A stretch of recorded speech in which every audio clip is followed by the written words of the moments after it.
اعوذ بالله من الشیطان الرجیم بسم الله الرحمن الرحیم. زه به خپله خبره وکړم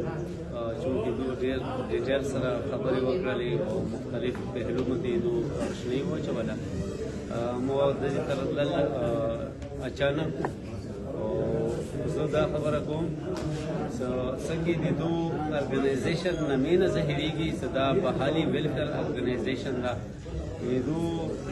صرف کوشش دا ده اور انتهایی پرامن کسان دي سوره احتجاج وشولو هغه کې دوی لکه څنګه ویلو هیڅ ګورنمنټ شي دا یا پبلک ته هغو نقصان ونه رسولو. دوی چونکې هغه عوام ډېر په تکلیف باندې د هغو کورونه وران شوي دي،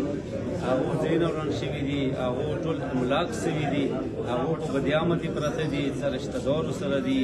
او څه په خیمو کې دي. نو دا ژمې چې کومه تکلیف سره هغو ورځې تېرې کړي، نو زه د دې ارګنایزیشن انتهایي مشکور یم چې دوی دغه شي کې باقاعده لږ ټایم کې خپل ارګنایزیشن جوړ هم کړلو او بیا یې مطلب دا چې یو دې حد ته ورسولو چې خپلې مطالبات چې کوم ده هغه ګورنمنټ ته مخکې کړي اور درنې په شکل کې هغو د دغه مطالبات چې کوم دي یو حده پورې بحالي پورې چې کوم ده هغه هغو منلي دي. او زه ګورنمنټ نه دا استدعا کوم چې کومې وعدې تو کړي دي، کوم مذاکرات تو شوي دي، هغه پوره چې کوم دي هغه عملي شي. دې نه علاوه به زه دا خبره وکړم چې ورمې کې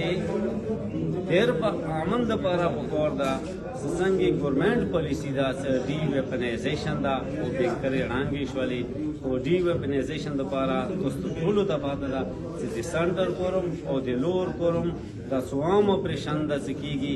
مخکې 2007 کې شي او هغه نه بعد بیا شوي دي، اسلحې جمع شوي دي او په لیسټونو پراته دي، په ریکارډ کې دي، دوسره اسلحې بالکل نشته. خو څو پورې علاقې کې د طاقت توازن ټیک نه وي شوی او د ډي ویپنایزیشن په ټولې کورمې کې نه وي شوی، وروره پورې دې کې ډېر په امن چې کوم ده دا یو خواب ده. زه سټیټ نه خصوصي طور باندې دا استدعا کوم چې کومه خپله پالیسي ده چې ډي ویپنایزیشن به کوو نو هغه عملي طور باندې وشي، چې ټولو ته ښکاره شي او پته ولګي. انشاءالله چې کله چې ورسره ویپنز نه وي نو ډسټرکشنز به نه وي. اور دې نه علاوه د کومو دو ویلو سیاره سوره پیسې به ورکوي او سوره به نشي ورکوای چې کوم دغه عضله ده د نقصاناتو. زه به دا وایم چې چونکې مخکې مو مطالبه کړې وه سیاره میرنشاه کې یو خپل سټایل سره یو خپل هغه سره هغه جوړ شوی ده، بازار جوړ شوی پکار ده هغه نمونه ښایسته بازار ده ورته جوړ کړی شي. او دویمه خبره زه دا کوم چې ګورنمنټ ته دا چې پروینشل ډیزاسټر مینجمنټ چې کوم ده هغه چې کوم پالیسي ده هغه کې بعضې شیان نشته، لکه موږ سره تعلیمي ادارې پرایویټ چې کوم دي هغه مو سره نشته. څه نور داسې ځایونه دي چې هغه مطلب هغو په کیټګرۍ کې نه رسي. نو موږ خصوصي طور باندې دغه شیان چې کوم دي یو کور، یو ځای، یو دفتر او یو پرایویټ ایجاد شوي هغه د دې تعمیر نه پاتې نه شي. هم داسې بیا هم سره کچېرې دي کې امینډمنټ کول په فوري پالیسي کې پکار د فوري طور باندې امینډمنټ وشي، ځکه چې بعضو ډېر زیات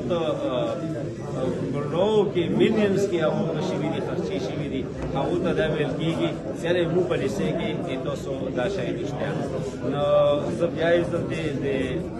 ارګنایزیشن فلاحي ویلفیر ارګنایزیشن انتهایی مشکور یم چې دوی په دې یخنۍ کې او په دې روژې کې او انتهایی پرامن طریقې سره او خپله دنده جاري ساتلې وه او د اهل سنت او خصوصا د اودیزي قوم چې کوم ده د هغو مرګتیا یې ظاهره کړې وه. نو زه